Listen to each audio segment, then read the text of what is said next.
Hey everybody, Doma Meta here, and thank you for once again joining me on my journey as I complete rereading my favorites list on fanfiction.net.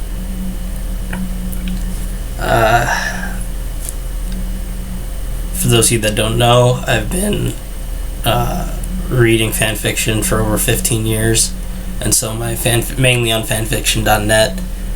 And so my fanfiction.net favorites list got really bloated, so I'm rereading them to see if they still deserve to stay on my list or not. Sorted by publication date, going from oldest to newest, and right now I'm still in 2010 after over, 17 months, I think, doing this. So let's get in. Starting with The Chocobo Effect by Nobody Famous. And this is just a crack-filled Final Fantasy VII time travel story. And I love crack time travel. I love crack time travel in general, and Final Fantasy VII is also just because it's my favorite game of all time. So I just love this so much. This one is centered around Cloud, who just he wakes up one day back in the past before he had joined Shinra, and so he's just like, nope, I'm not gonna join Shinra after all this, and he just becomes a Chocobo farmer. And he ends up right at the Chocobo ranch you come across right before you go to you had to cross the swamp with the Midgar Zalem, and he decides he's gonna raise Chocobos for the rest of his life. I just find the jokes and the writing of this story to be really, really funny. There's a lot of references to Cloud's many other adventures, including Crisis Core, Dissidia even shows up, and there's a fun dynamic between the narrator and the author, and a decent chunk of scientific entries that are pretty damn funny about the properties of Chocobos. It doesn't get very far, with really only 5 chapters, the 6th being an alternate version of the last one. But I just really liked it, and the fact that it doesn't get far kind of is part of the joke, because the joke was that Cloud just did not want to progress the plot, and everybody was wanting to make him. It's just really funny. I enjoyed it a lot, and it's gonna stay on my list.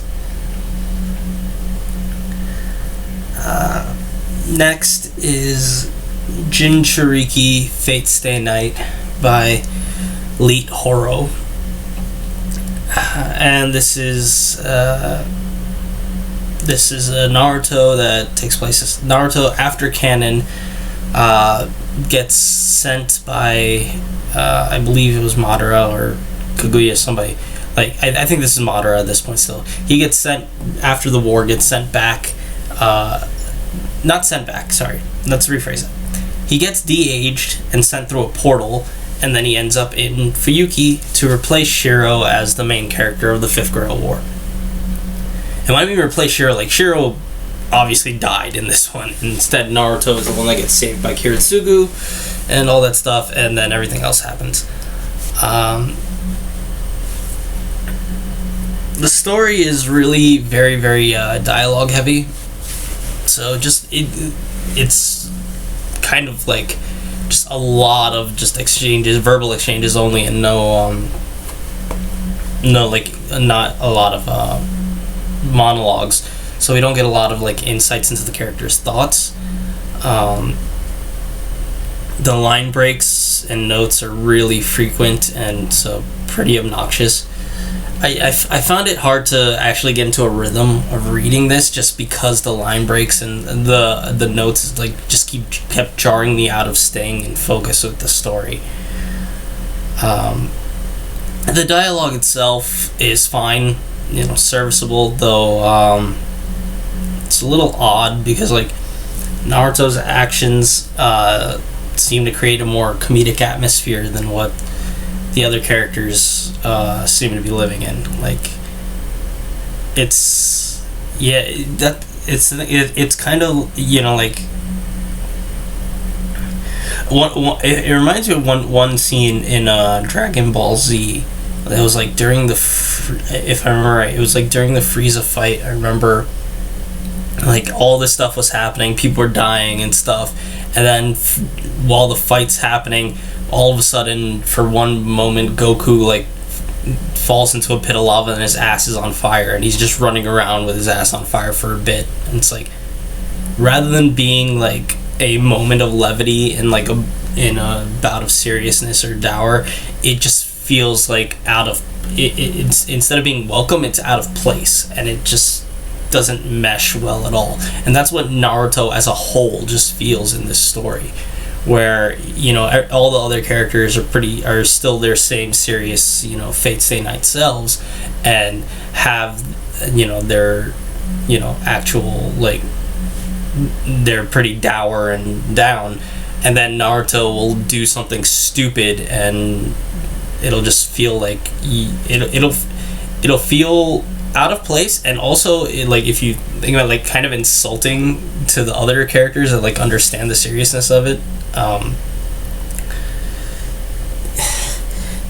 So story wise, this is the main Fate path, except there's no there's no Shiro, and Naruto is basically a harem magnet, so it's the plot points are following the main Fate path, but Naruto's basically getting with, you know, Rin, Saber, Ilya wants him, like everybody wants him.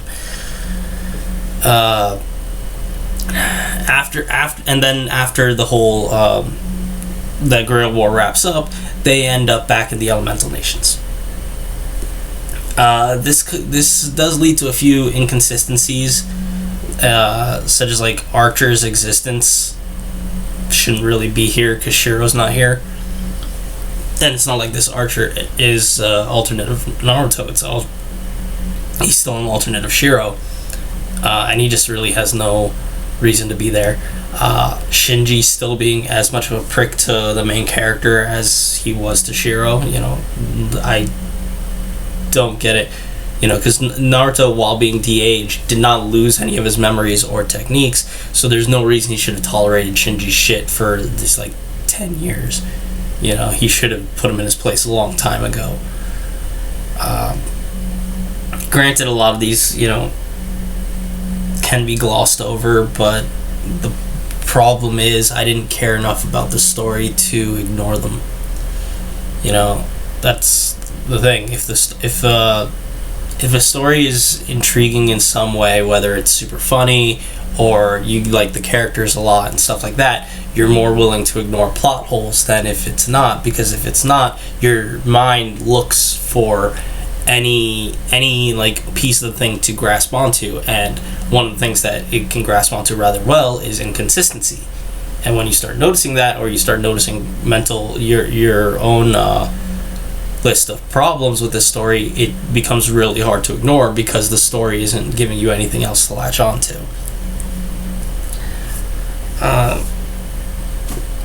The story itself is completely incomplete.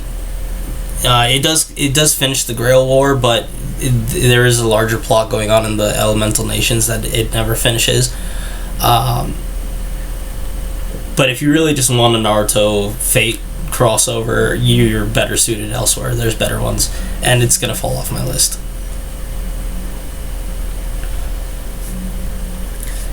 Right. Number 3 for our video is Harry and the Mysterious Curse of the Girl Who Lived by Lord Jeram. And this is a Harry Potter story. Sadly, it's incomplete. I'll say that right off the bat. But it's a Harry Potter story where the only difference is that once Harry gets introduced to the wizarding world, he finds out that for some reason all of the wizarding world thinks he's a girl. And that's like pretty much it. You know, like Hagrid says his name's Harriet and keeps asking about a girl. Everybody says he looks like Lily with James's eyes, stuff like that. And that's like the only major change. But it does cause a lot of ripples because, you know, like, because of that, like, Harry stays with the girls in the girls' dorm, and all the girls are trying to hang out with him and befriend him. and so his circle of friends is very different, and how people react to the minor bits of his home life that he lets out is very different.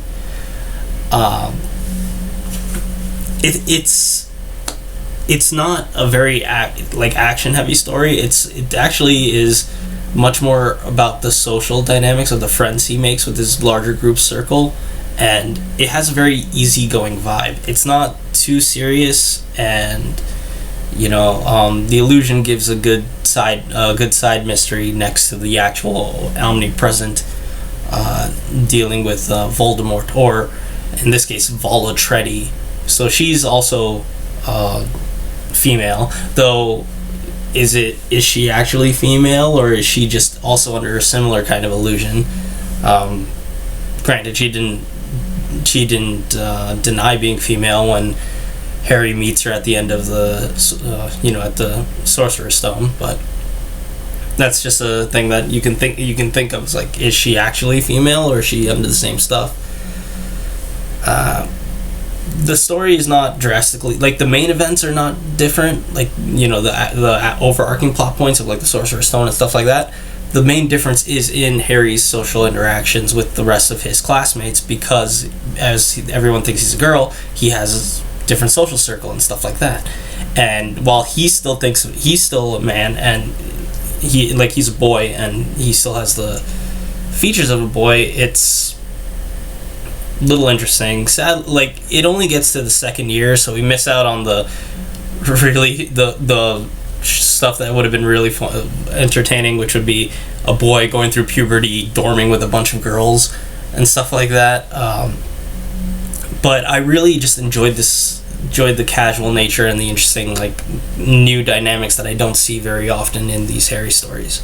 So if you just want something like casual and fun, you can check this out, and it's going to stay on my list.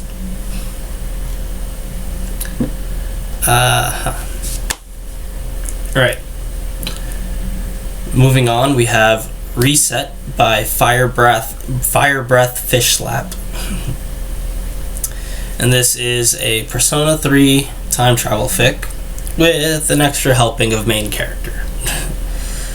So this takes place, basically, it starts with Minato waking up in the dark hour and being confused and stuff, because this Minato just, beat the game. And now he's back at the start of the game, and he's not the only fool, it seems, because this goes with Persona 3 Portable. So Persona 3 was the main game, and then the re-release for PSP added a new main character, so you could choose to be a male or female. So what happens here is Minato goes back in time, but then also he's not in his universe. He's in a female main character's universe. So he's just like, he's now, it's like her story with now an extra Minato along for the ride. The story follows canon mainly with some minor adjustments, because Minato knows how things are going to go down, and so is trying to stop bad guys, in a way, but he can't do much because he's not in the best. This isn't like a god like Minato New Game Plusing completely. It seems like going back fucked him up a lot, and so he's a lot weaker, and he has his own problems that are constantly coming after him. And then also he doesn't have the trust of his C's members, so there's like a lot of tension because the C's members don't really trust him that much, and he seems to be just acting out of control and against them for some nefarious way.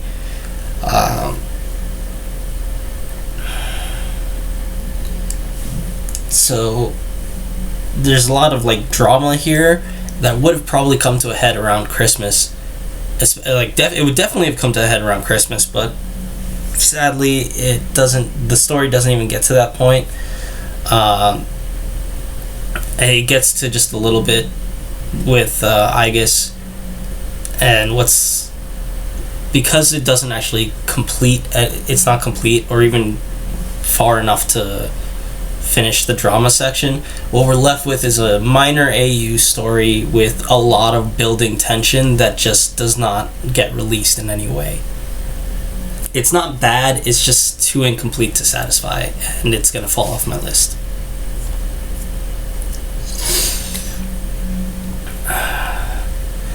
Alright, so next is More Fate with Chaos Theory by Moxo. And this is a retelling of the Heaven's Feel storyline of Fate Stay Night. But one small act of kindness changes the whole world, and a whole bunch of wrenches get thrown into the plans of all the schemers. The story is shows off that the changes can snowball really, really fast. Creates really an interesting set of like conflicts and changing alliances, and like interesting dynamics that are really interesting and more nuanced than the original path was. I just like this a lot. Like it's just a solid version of the Heavens, solid version of an AU Heaven's Feel that gets bonus points for being fully, for being complete. And I think it's, if you like Fate Stay Night at all and you just wanted it, and you want to see a more interesting take, then you would really enjoy this. Like, I can say what the little change at least is just when Ilya first introduces herself to Shiro. Shiro decides to walk her home or make sure she's safe, and so because of that, Ilya starts wondering if he's actually all that bad, and so basically gets on his side a lot at the beginning of the war rather than at the end of the war. So that changes a whole bunch of shit. I really did enjoy this, and like I said, if you want a more interesting Heaven's Feel, you should definitely check this out. Alright. After that, we got Surprise! Harry's Got a Grandma by Dire Squirrel. This is just a really, this is a short one-shot where right before his 4th year, Harry's grandma comes to visit, and we find out that he's the grandson of Lena Inverse from Slayers. I'm sure this would be a lot funnier if I had actually watched the Slayers anime and I knew more about it, because I'm sure there are a couple in-jokes that I missed. But even as it is, just seeing Harry learn some ridiculously powerful spells and then just start just going over the top ridiculousness of anime mage in the world of Harry Potter, it just becomes really, really funny. And it's just a great laugh at the ridiculousness of the Triwizard Tournament with a super mage like Harry. I enjoyed it a lot. It's just a quick bit of fun, and it's going to stay on my list.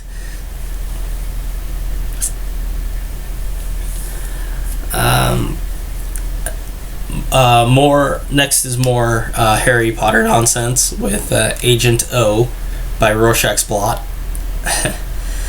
And I like Rorschach's Blot a lot. I love his humor stuff, and just when he goes into the realm of casual insanity, which is what this story is, it's just super entertaining.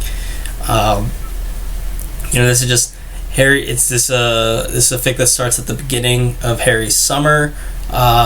I can't remember which one off the top of my head. I think it's the one after his 5th year, and he just gets a bit more interesting when he realizes when terrorists find out that Hedwig is actually a super spy codenamed Mother Owl, who works for the agency, all caps, that's important.